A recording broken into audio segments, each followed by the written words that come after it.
haji-haji dan hajat-hajat yang dirahmati Allah sekalian. Alhamdulillah, bersyukur kita pada Allah Subhanahu wa taala.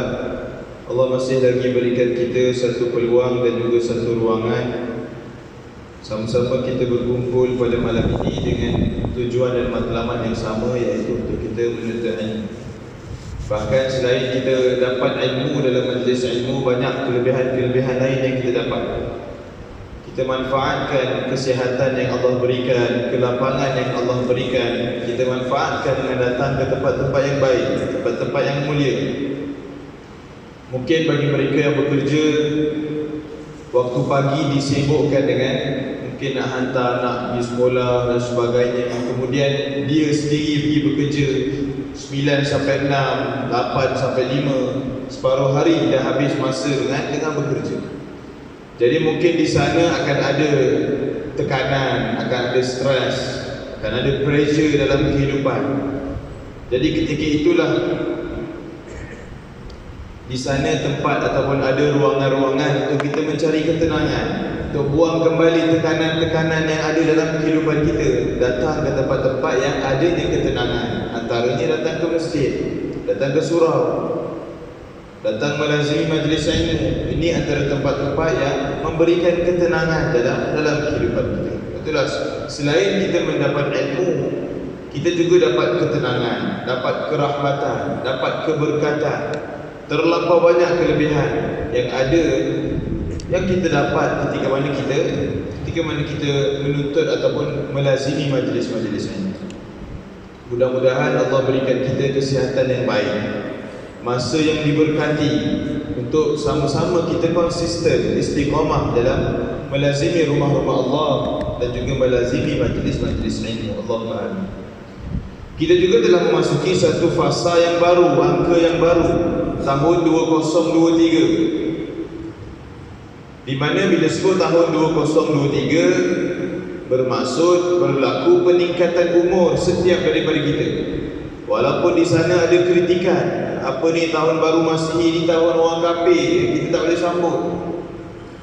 Jadi bila sebut mengenai perayaan, festival, occasion, celebration, itulah apa-apa pun, formulanya sama sahaja. Ketika mana dia tidak bercanggah dengan agama, ketika itu kita diharuskan. Dalilnya, man tashabbaha biqaumin fa innahu minhum. Barang siapa yang menyerupai suatu kaum, jadi dia juga akan tergolong dalam kaum tersebut. Kaum ni boleh merujuk kepada bangsa, boleh merujuk kepada agama. Menyerupai itu dalam konteks apa? Para ulama menjelaskan, menyerupai dalam bentuk agama dan menyerupai dalam bentuk kepercayaan, religion dan juga belief. Dua aspek atau dua perkara ini yang perlu kita jauhi. Jadi mana-mana perayaan, mana-mana sambutan, selagi mana dia tidak berkait dengan agama lain, selagi mana tidak ada unsur kepercayaan agama lain, diharuskan untuk kita sambut tahun tersebut ataupun sambutan tersebut. Contoh yang viral, Bon Odori sebelum ini, itu kan sambutan ataupun perayaan yang berkait dengan agama. Ada unsur ritual, ada unsur reincarnation, penjelmaan semula. Di sinilah menjadi, bila ada formula ni dalam kehidupan kita, baru kita akan faham kenapa ucapan Merry Christmas diharamkan, ucapan Chinese New Year diharuskan. Kat situ baru kita akan faham. Kerana Merry Christmas dia berkait, ucapan itu sahaja telah berkait dengan agama Kristian. Merry Christmas, Jesus Christ, dia ada bersangkut paut dengan perkara tersebut. Berbeza dengan Chinese New Year, dia hanya berkait dengan budaya. Tetapi walaupun dia berkait dengan budaya, tak boleh ambil enteng, tak boleh ambil mudah. Ucapan selamat tahun baru Cina itu sahaja yang diharuskan.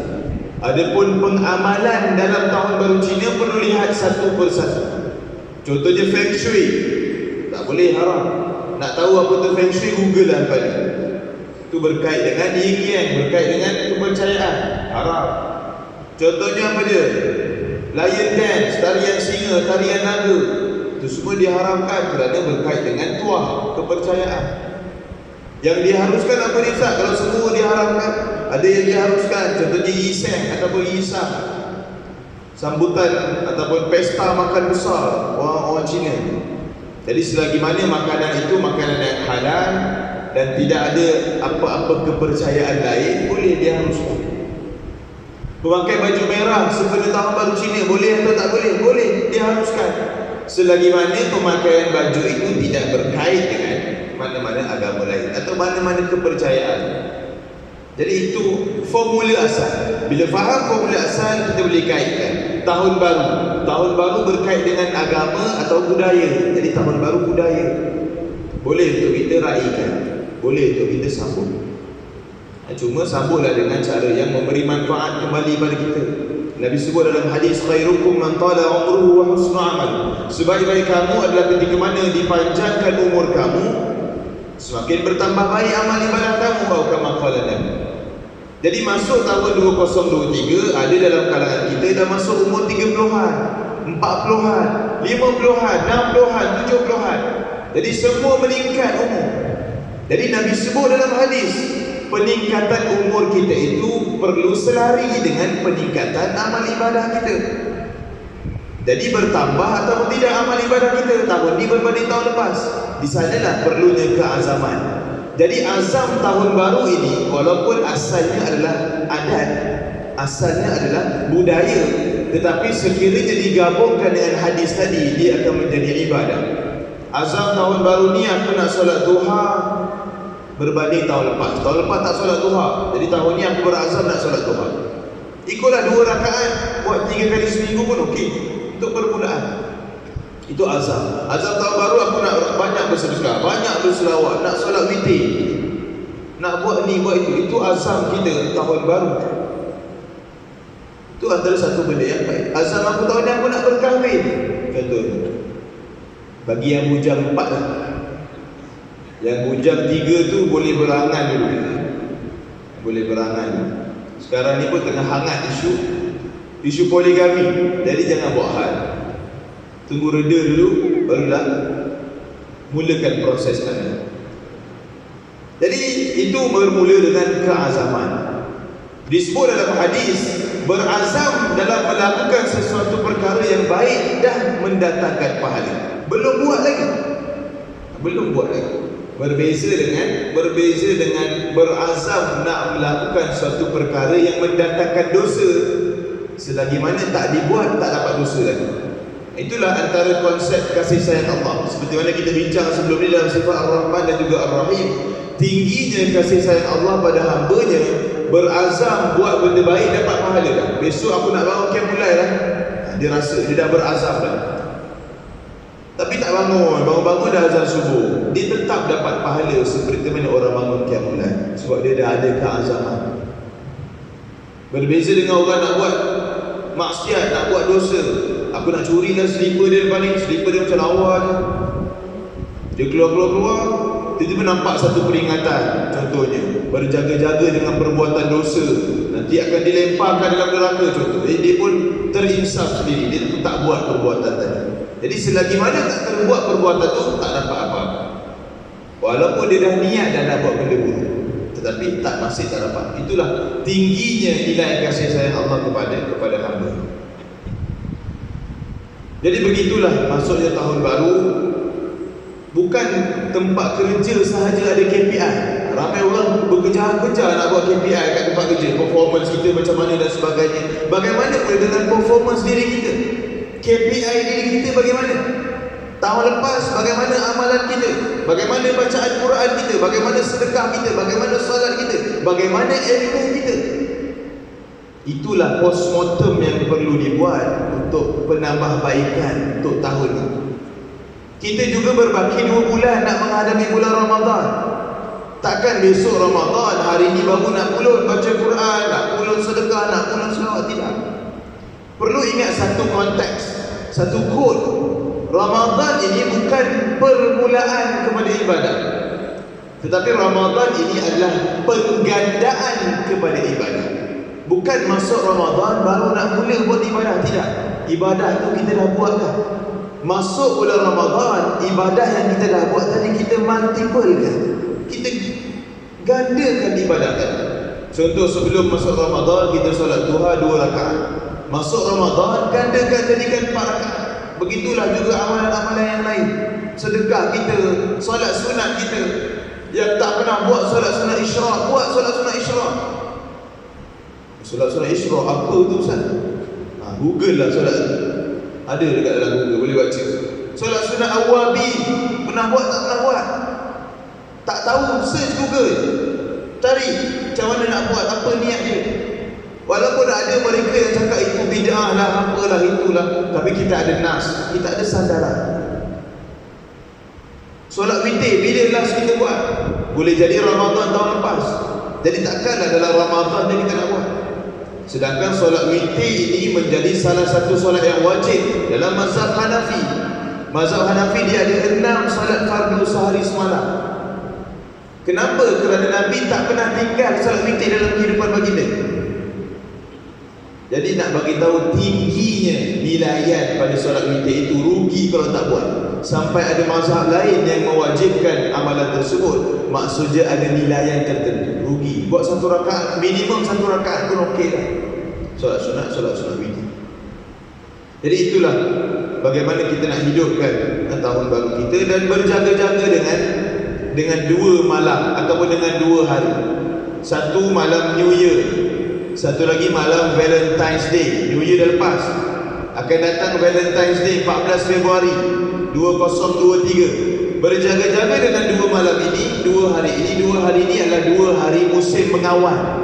Orang panggil musim mengawan, kerana musim mengawan inilah hasilnya akan dituai pada bulan 9, 10, 11, 12. Bulan September sampai bulan Disember akan ada banyak isu-isu yang keluar. Jumpa janin dalam jamban, jumpa janin dalam plastik hitam, jumpa janin tepi jalan. Janin-janin ini hasil zina yang berlaku pada malam tahun baru, malam Valentine's Day. Kebiasaan yang hidup. Jadi pantau anak-anak kita umur remaja. Zaman sekarang ni tak kira dah sugar daddy, sugar mommy, dah terlampau banyak dengan dating application yang bersepah-sepah dekat apps. Diorang download, boleh mencari kat situ sahaja. Itulah dunia hari ini. Jadi sebab itulah pantauan itu amat penting. Pantauan itu amat penting terhadap anak-anak kita, kerana zaman sekarang zaman keruntuhan moral dan juga akhlak. Anak-anak muda berapa ramai yang telah terlanjur, terlampau ramai, umur baru 16 tahun, 17 tahun. Yang paling mengejutkan sekali, pernah diberitakan pelajar tadika 6 tahun, guru dia tangkap dekat tandas sedang buat oral sex. 6 tahun budak tadika tengah buat oral sex. Tanya dekat mana kau belajar? Saya tengok video je. Bila tengok video keluar ads yang tak apa-apa, dekat situlah keluar video-video yang tak senonoh. Dekat situlah dia nak cuba praktikalkan. Dia tak tahu pun benda apa yang orang buat. Budak 6 tahun lagi, tak faham apa pun. Itulah realiti yang sedang berlaku, zaman yang amat-amat mencabar. Jadi sebab itulah pantauan amat-amat penting. Jadi insya-Allah kita teruskan perbincangan kita dalam tadabbur surah Al-Fatihah. Saya nak tanya, kita dah mula masuk ke belum ayat keempat? Ada yang tahu? Ayat keempat surah Al-Fatihah, Maliki Yaumiddin, kita dah mula masuk ataupun belum? Saya terlupa. Dah mula masuk. Saya dah boleh masuk separuh lah. Okey. Jadi bila kita membincangkan mengenai ayat keempat Maliki Yaumiddin, kalau ikut perbincangan kita yang sebelum ini, yang pertama ada 2 kaedah bacaan. Pertama Maliki Yaumiddin, yang kedua Maliki Yaumiddin. Dua-dua ini ada. Dua-dua ini betul. Bukan satu betul satu salah, tidak. Dalam bacaan Al-Quran ada 10 jenis qiraat yang masyhur, 10 jenis cara bacaan. Jadi kalau kita dengar cara bacaan yang agak lain seperti mana yang biasa kita baca, jangan terus cakap dia baca salah. Jangan terus melulu cakap bacaan kau tak betul. Jangan. Tanya dulu, baca qiraat apa ni? Tanya dulu. Kalau dia tanya balik qiraat tu apa, confirm dia baca salah. Dia tak tahu pun qiraat tu apa. Dia kena tahu qiraat tu apa, baru dia boleh tahu dia baca itu jenis bacaan yang bagaimana. Kalau dia tak tahu qiraat tu apa, memang bacaan tu salah. Jadi kena bertanya. Itu antara bentuk perbincangan kita sebelum ini. Dan paling penting sekali yang kita bincang mengenai Maliki Yaumiddin pada perbincangan sebelum ini adalah ketika mana Allah telah menyebutkan pada ayat kedua, Alhamdulillahi Rabbil Alamin. Allah itu Tuhan sekalian alam. Bila sebut Allah Tuhan sekalian alam, mana-mana alam yang ada ni, semua termasuk mana-mana alam yang ada. Alam roh, alam dunia, alam akhirat, apa lagi, alam mahsyar, alam kubur. Semua alam yang ada ini, Allah itu Tuhan bagi semua alam yang ada. Tetapi yang peliknya, datang ayat keempat, Maliki Yaumiddin, Allah sebut lagi sekali, Allah itu Raja atau Allah menguasai hari pembalasan. Sedangkan hari pembalasan itu sebahagian daripada alam, seolah-olah berlaku pengulangan.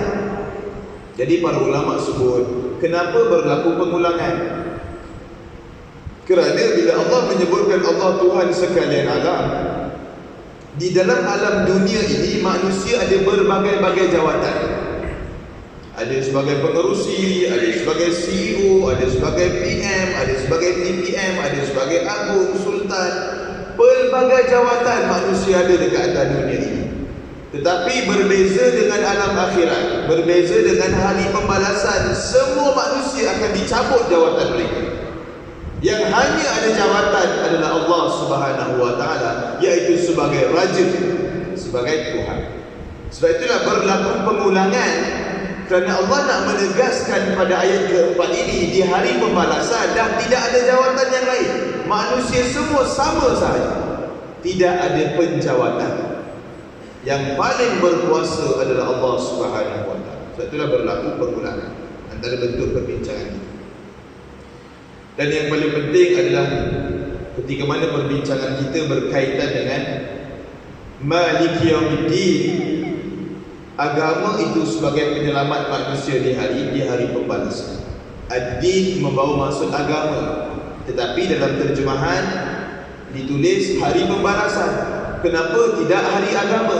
Kenapa hari pembalasan? Kerana ketika mana hari pembalasan, satu-satunya yang boleh menjadi penyelamat kepada manusia di sana adalah agama dia. Baik agama dia, baiklah perjalanan dia di hari pembalasan. Hari pembalasan ni panjang, bermula daripada alam kubur sampailah masuk syurga neraka. Itulah sepanjang-panjang hari pembalasan.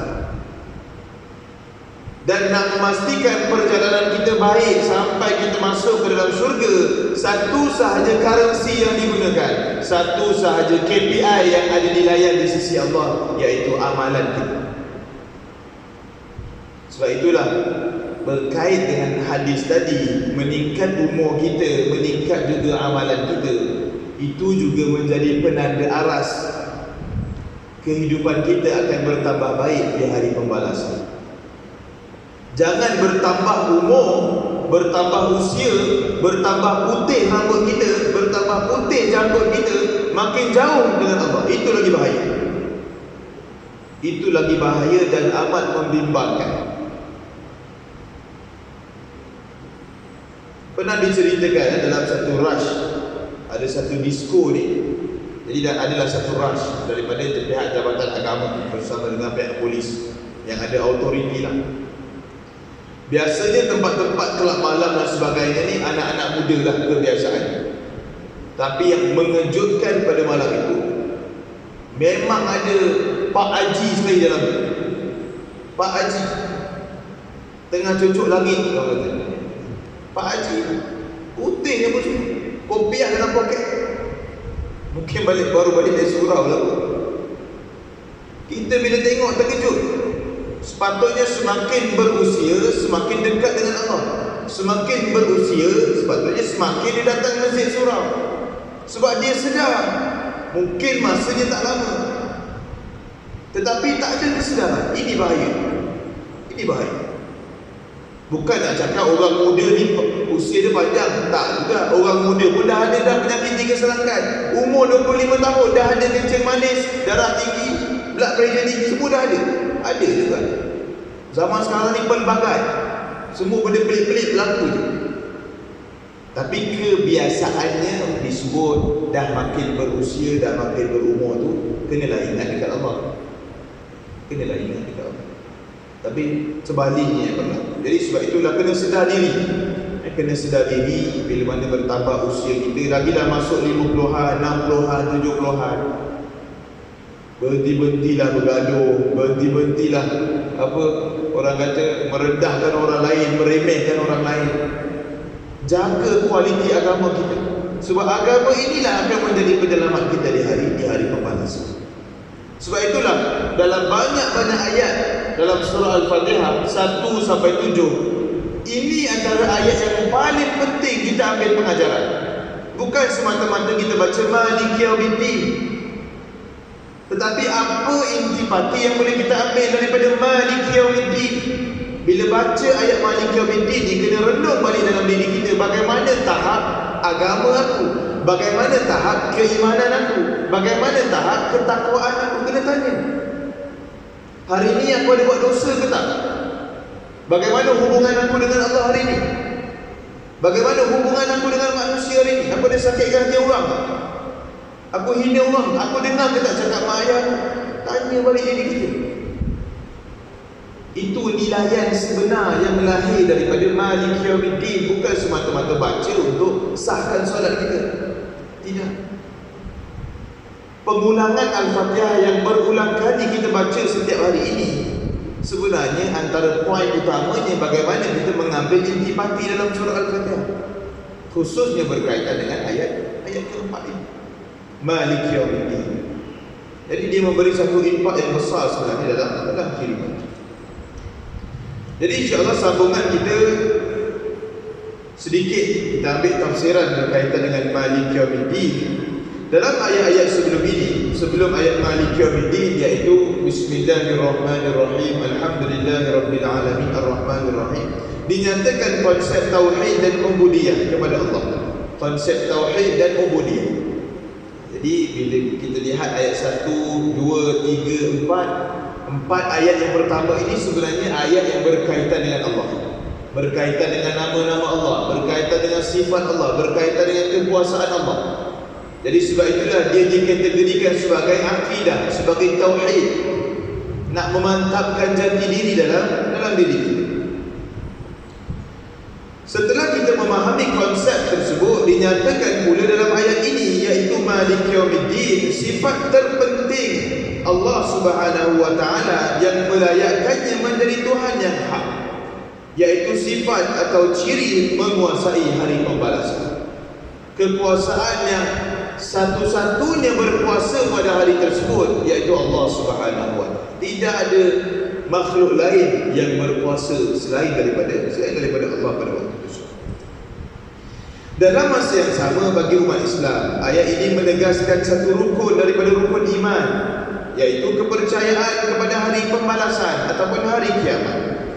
Umat Islam mampu muncul sebagai umat yang hebat hasil keimanan kepada hari akhirat. Justru mereka mempunyai matlamat hidup yang jelas, iaitu untuk menemui Allah pada hari pembalasan, untuk menjalani kehidupan yang kekal abadi. Bagi umat Islam, kehidupan dunia ini hanya sementara dan kehidupan akhirat itulah yang kekal abadi. Ini prinsip dan pegangan kita.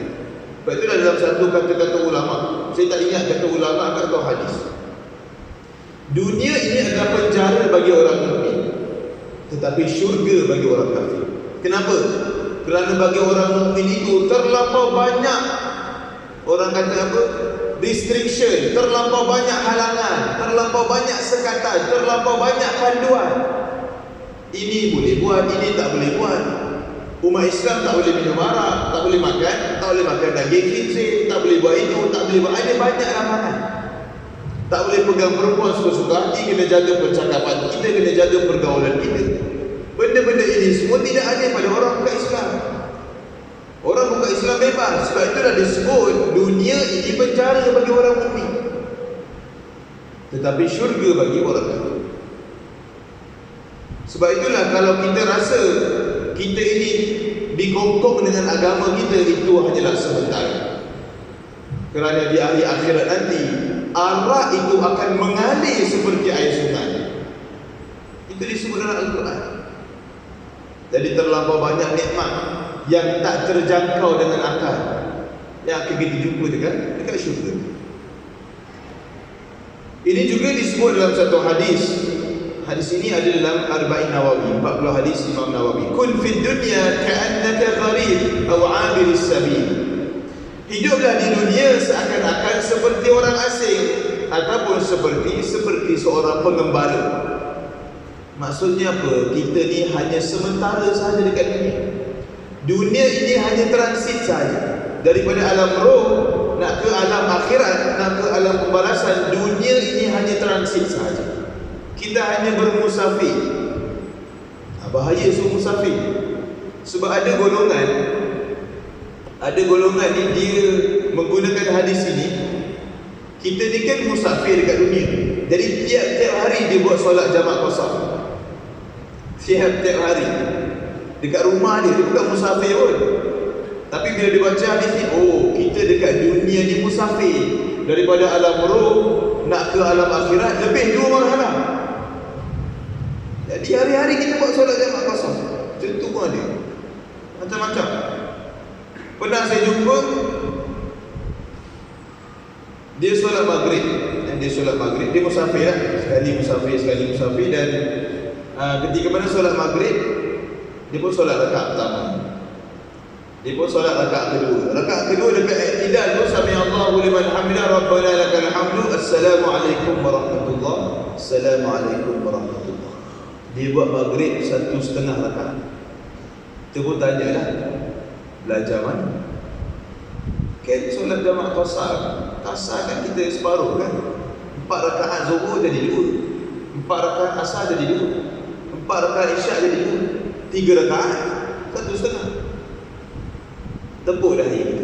Macam tu pun ada 1,5 rakaat. Jadi depan mata pula dia imam. Agak-agak dia bagi salam, kita nak buat apa? Jadi pening. Jadi macam tu pun. Jadi sebab itulah fiqh jamak qasar ni dia kena belajar. Dia kena ada kitab yang khusus. Kena belajar betul-betul.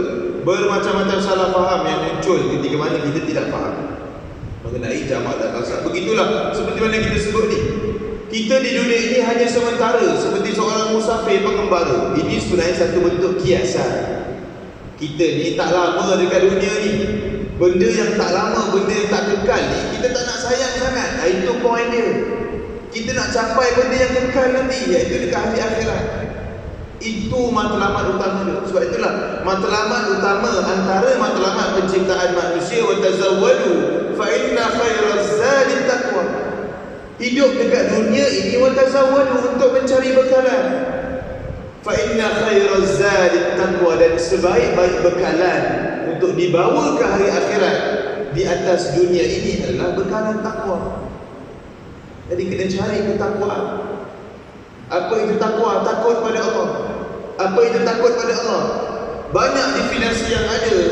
Mudahnya adalah 4 perkataan yang mencerminkan takwa, iaitu amar ma'ruf, nahi munkar, ajak buat perkara kebaikan, cegah perkara kemungkaran. Itulah takwa. Dan benda ni cakap dekat mulut memang mudah, tetapi practicality-nya memang susah. Ajak buat kebaikan mudahlah. Jom pergi solat, jom puasa sunat, jom baca Quran, jom itu, jom ini, mudah. Ajak buat perkara kebaikan. Tetapi nak cegah kemungkaran, itu paling susah sekali. Cegah kemungkaran itulah paling susah sekali. Hatta dalam keluarga kita, kita sebagai ketua keluarga, anak kita keluar tak menutup aurat dengan sempurna, mampu tak kita nak tegur dia? Masuk balik, tutup balik aurat dengan sempurna, keluar balik, mampu atau tidak? Ramai tak mampu. Ketika mana depan mata kita, anak kita keluar tak pakai tudung, anak lelaki kita keluar nampak kepala lutut, ketika mana kita tak tegur mereka, mereka keluar, orang semua lihat aurat mereka, kita juga ada saham dosa kat sana. Sebab apa? Kita ada kuasa. Man ra'a minkum munkaran falyughayyirhu bi yadihi. Nampak satu kemungkaran, cegah dengan kuasa yang dia ada. Dia ada kuasa sebagai seorang bapa, sebagai seorang ibu. Kita ada kuasa nak sekat anak kita keluar selagi mana dia tidak tak orang dengan sempurna, tapi kita tak buat. Jadi kita pun ada saham kita dekat sana. Sebab itulah nak mencegah kemungkaran. Zaman sekarang ni, cegah kemungkaran, kita pula dikritik. Kalau perasan ada satu trailer cerita Melayu yang keluar. Nama cerita Melayu ni cerita pulau. Tengok trailer tu kita dah tergamam dah. Cerita macam orang putih. Aksi cium ada, pakaian dan macam mana. Tahu? Macam mana boleh rilis kat dalam negara tak tahu. Finas ataupun mana-mana industri perfilman bahagian penampisan filem. Bagaimana filem ini tidak ditampis? Amat-amat teruk sekali. Itulah realiti yang sedang berlaku dalam negara kita. Jadi sebab itulah kita kena nak bagi tahu, cegah kemungkaran itu bukan perkara yang mudah. Akhirnya ayat ini juga menegaskan satu lagi konsep yang tidak kurang pentingnya dalam kehidupan umat Islam, iaitu konsep pembalasan. Dengan memahami konsep ini, Islam melakukan segala ibadah dengan ikhlas hanya untuk Allah Subhanahu wa taala dan hanya bertujuan ingin meraih pembalasan yang terbaik di akhirat, bukannya balasan di dunia. Bagi mereka, kehidupan di dunia hanyalah jambatan menuju ke akhirat. Mereka beramal di dunia bukan untuk menuai hasil di dunia yang fana, yang akan hancur ini, tetapi untuk menuai hasil sebenar dalam kehidupan sebenar di alam sebenar, iaitu di alam akhir. Seperti mana yang kita sebut tadi, matlamat kita duduk atas dunia ini bukan kita nak sayang pada dunia, tetapi nak jadikan dunia ini sebagai saham kita di hari akhir. Itu matlamat. Ketika mana kita banyak ataupun terlampau banyak kepentingan dunia yang perlu kita jaga. Buat ini dapat habuan dunia, buat ini dapat habuan, inilah yang sebenarnya akan dekatkan kita dengan dunia tapi menjauhkan kita dengan akhirat. Itu yang bahaya. Jadi sebab itulah ketika mana kita beramal dengan sesuatu perkara, pastikan perkara tersebut mendekatkan kita dengan akhirat. Kita bukan nak tolak dunia, tidak. Kita nak ambil dunia, kita juga nak akhirat. Sebab ramai orang yang ambil dunia dalam hati dia. Itu masalah. Ketika mana dunia itu diletakkan dalam hati, itu yang menjadi permasalahan. Akhirat entah ke mana. Masalah yang berlaku ketika mana terlebih cintakan dunia. Jadi sebab itulah Islam mengajar kita dua-dua pun kita ambil, dunia pun kita ambil, akhirat pun kita ambil. Jadikan dunia ini sebagai jambatan untuk kita pergi ke akhirat. Fik dakwah, antara pengajaran yang boleh kita ambil daripada ayat keempat surah Al-Fatihah, Maliki Yaumiddin. Pertama, seorang Muslim percaya bahawa pemilik sebenar segala-gala dari manusia dan apa yang di atas dan apa yang di bawah adalah milik Allah, Tuhan sekalian alam. Itu pegangan yang pertama. Segala perkara, hatta badan kita ini pun sebenarnya pinjaman daripada Allah Subhanahu wa taala. Sebab itulah dalam Islam haram bunuh diri. Sebab apa? Sebab badan kita ni pun sebenarnya Allah yang bagi kejap, Allah bagi pinjam kejap. Haram bunuh diri kerana ini adalah pinjaman daripada Allah, kena pulang balik lepas ni. Jadi haram bunuh diri. Kerana disebut dalam hadis, orang yang membunuh diri ini akan diseksa dalam api neraka selama-lamanya. Maksud selama-lama ini adalah dia akan duduk dalam neraka dalam tempoh masa yang lama, tempoh masa yang panjang. Ada orang sebut, alah tak apalah Ustaz, duduk neraka kejap je, lepas tu masuk syurga. Ada, saya pernah dengar orang keluarkan statement begini, masuklah neraka kejap. Serendah-rendah seksaan di dalam neraka, serendah-rendah minimum seksaan dalam neraka adalah pakai satu sandal, pakai satu kasut atau slipper, pakai saja slipper itu mendidih kepala otak dia. Itu serendah-rendah seksaan dalam api neraka. Sanggup ke nak agak? Bila keluar statement, masuk je lah neraka kejap, nanti kita boleh masuk syurga. Yakin betul. Jadi sebab itulah kena berjaga-jaga. Man kana yu'minu billahi wal yawmil akhir falyakul khairan aw liyasmut. Barang siapa yang beriman dengan Allah dan juga hari kiamat, berkata benda yang perlu sahaja atau diam. Cakap benda yang perlu sahaja. Jangan banyak cakap. Nak bagi tahu tu mesej, jangan terlampau banyak bercakap. Kasratul kalam, kasratul khata. Bila banyak bercakap, banyak kesalahan dalam percakapan kita. Wa kasratul khata, kasratul dzunub. Bila banyak kesalahan dalam percakapan kita, banyak dosa yang kita dapat. Wa kasratul dzunub fannaru aula. Bila banyak dosa dalam diri kita, maka nerakalah yang utama tempat untuk kita dimasukkan. Semuanya bermula daripada mulut. Nak bagi tahu mulut ini kena jaga. Kena jaga bahagian-bahagian. Sebab itulah banyak orang masuk neraka disebabkan mulut. Mengumpat orang, fitnah orang, ejek orang, hina orang. Bermacam-macam bermula dengan mulut. Jadi sebab itulah mulut ini perlu dijaga dengan baik. Bercakap ketika mana benda yang perlu sahaja. Kedua, seseorang Muslim percaya bahawa setiap yang di langit dan di bumi dan seisinya akhirnya kembali kepada Allah Subhanahu Wa Taala. Ini nak bagi tahu hari pembalasan, hari kiamat. Hari kiamat nanti semua akan hancur. Semua akan hancur. Bayangkan langit jatuh ke atas bumi. Seperti mana kita bincang sebelum ini mengenai asal kejadian dunia alam semesta ini adalah satu. Langit dan bumi ini adalah satu. Kemudian dipisahkan, ditarik langit dan bumi ini menjadi 7 petala langit dan 7 petala bumi. Barulah ada alam di antara langit dan juga di antara bumi. Asalnya daripada satu. Kemudian hari kiamat seolah-olah ini juga menjadi satu. Semua akan jadi hancur. Semua akan kembali kepada Allah Subhanahu Wa Taala. Tidak ada tinggal apa-apa sekali.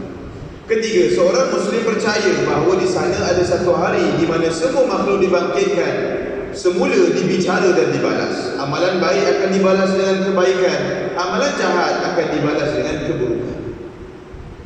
Jadi sebab itulah kena tambahkan amalan kebaikan, buang amalan keburukan dalam diri. Seseorang Muslim berkeyakinan terhadap keadilan Allah. Dia bakal berdepan dengan lawannya dan orang yang menzaliminya. Haknya akan dipenuhi pada hari perhitungan tanpa dizalimi walaupun sedikit. Dekat dunia ini akan ada golongan yang ditindas, golongan yang dizalimi, golongan yang akan disisihkan, dipulaukan. Dekat dunia akan berlaku. Sebab itulah akhirat keadilan yang sebenar-benarnya. Kita bagi ruangan azan. Keadilan yang sebenar. Dekat dunia ini boleh jadi kita tidak dapat keadilan yang sebenar, walaupun melalui proses mahkamah. Mungkin boleh jadi di sana mungkin ada tipu helah yang digunakan, mungkin ada yang dirasuah dan sebagainya, menjadikan keputusan tidak berpihak kepada kita selaku orang yang benar. Jadi sebenar-benar ataupun sebetul-betul keadilan semuanya akan diadili di hari pembalasan. Bagi semua kes kezaliman, penindasan. Jadi sebab itulah jangan kita menjadi orang yang menzalimi orang. Sebab menzalimi ini sangat-sangat berat sebenarnya. Sangat-sangat. Kemudian yang terakhir, seseorang Muslim percaya bahawa dia bakal menemui Allah sahaja dan pasti akan meninggalkan segala yang pernah dimilikinya di dunia. Yang tinggal hanyalah amal yang dikerjakannya semasa di dunia. Jika amalannya itu baik, maka dia akan memperoleh kebahagiaan yang kekal abadi. Sebaliknya, jika amalannya jahat, maka dia hanya mampu menyalahkan dirinya sendiri dan menyesal kerana mendapat balasan jahat yang setimpal dengan kejahatan. Jadi ini yang perlu kita renungkan. Bagaimana amalan kita di atas dunia ini? Baik ataupun tidak baik, cukup ataupun tidak cukup, benda yang fardu kita selesai ataupun tidak, benda yang kemungkaran yang dilarang kita buat ataupun tidak. Jadi semua kita perlu lihat, kerana inilah yang menjadi nilai utama di hari pembalasan. Itulah dalam dekat hari pembalasan ada satu hadis Nabi menyebutkan ada segolongan manusia yang berlari sepantas kilat. Ada segolongan manusia yang berjalan laju, ada segolongan manusia yang berjalan biasa, ada segolongan manusia yang merangkak, ada segolongan manusia yang mengengsot, macam ular tu mengengsot, dan ada golongan manusia yang baring, tidak boleh bergerak.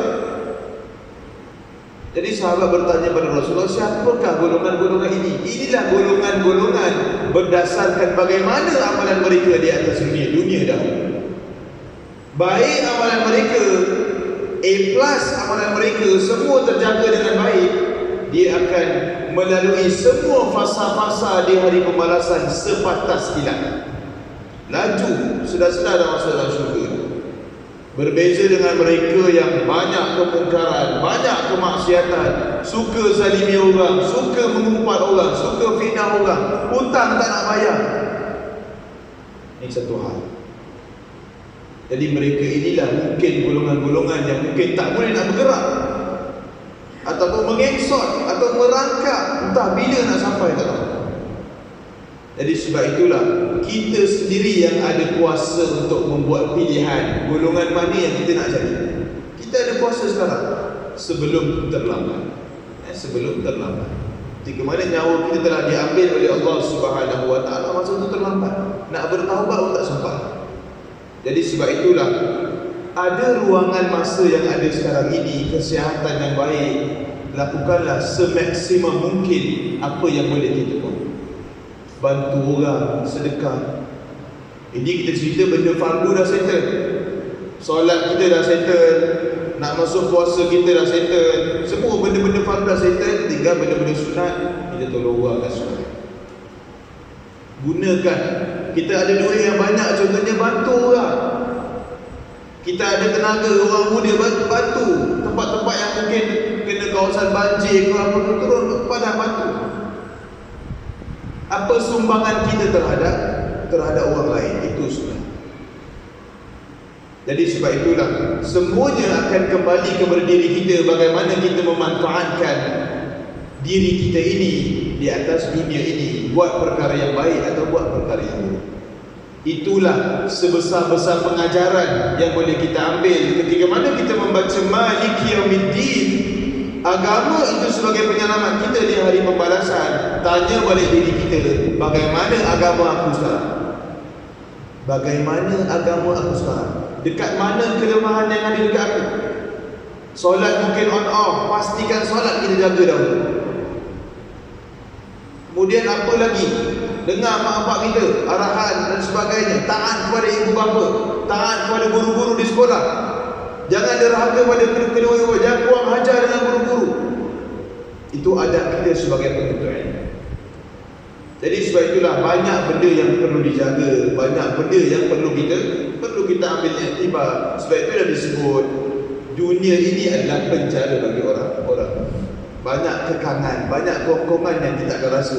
Tapi percayalah, ini hanya sementara. Kehidupan yang kekal abadi semuanya di hari akhir. Wallahu a'lam. Aqulu qouli hadza wa astaghfirullahal azim li wa lakum. Insyaallah pada bulan berikutnya kita akan masuk pada tafsiran ayat kelima, iyyaka na'budu wa iyyaka nasta'in. Ayat ini menarik untuk diberikan, untuk diperbincangkan. Kerana kita dah masuk elemen yang kedua dalam surah Al-Fatihah, iaitu kebergantungan manusia kepada Allah. Wallahu a'lam. Assalamualaikum warahmatullahi wabarakatuh.